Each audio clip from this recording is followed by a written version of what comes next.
Reading from the Holy Gospel according to St. Matthew. Glory be to you, O Lord, glory be to you. Let us be attentive. At that time, some of the Sadducees, who hold that there is no resurrection from the dead, came to Jesus with the question, "Teacher, Moses declared in the law, if a man dies without children, his brother must take his wife and produce offspring for his brother. Now once there were 7 brothers. The eldest died after marrying, and since he had no children, left his wife to his brother. The same thing happened to the second, the third, and so on down to the 7th. And last of all, the woman died as well. At the resurrection, whose wife will she be, since all 7 of them married her?"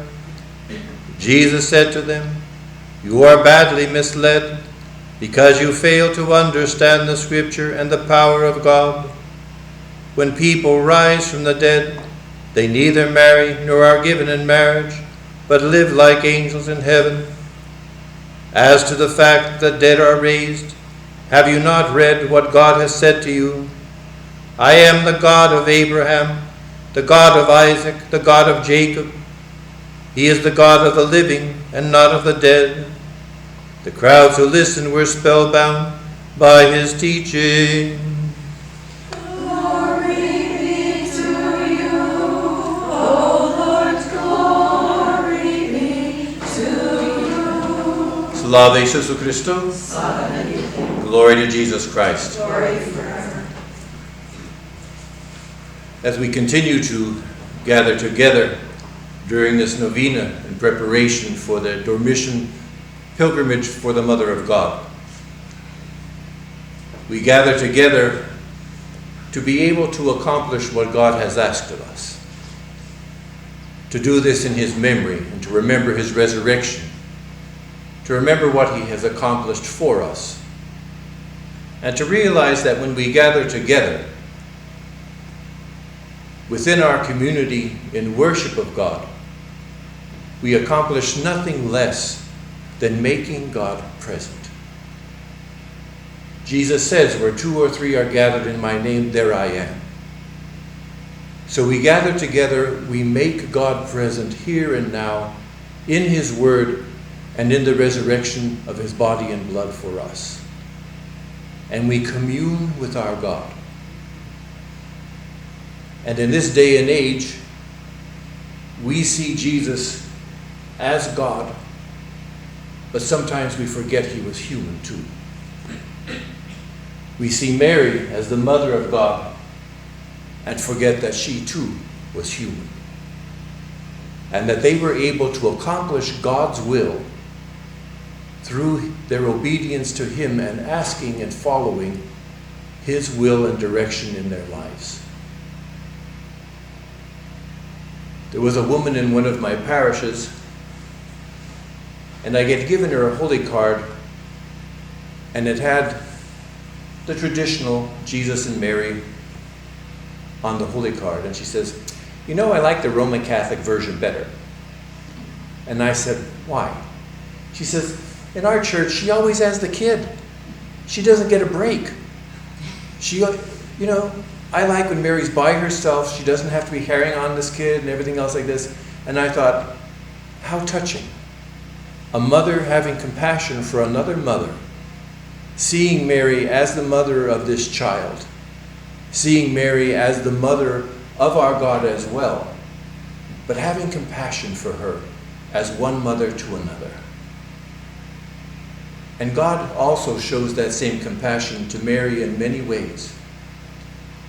In our cathedral, next to the resurrection mosaic on the right-hand side, there's also another mosaic of the Mother of God and the angel Gabriel.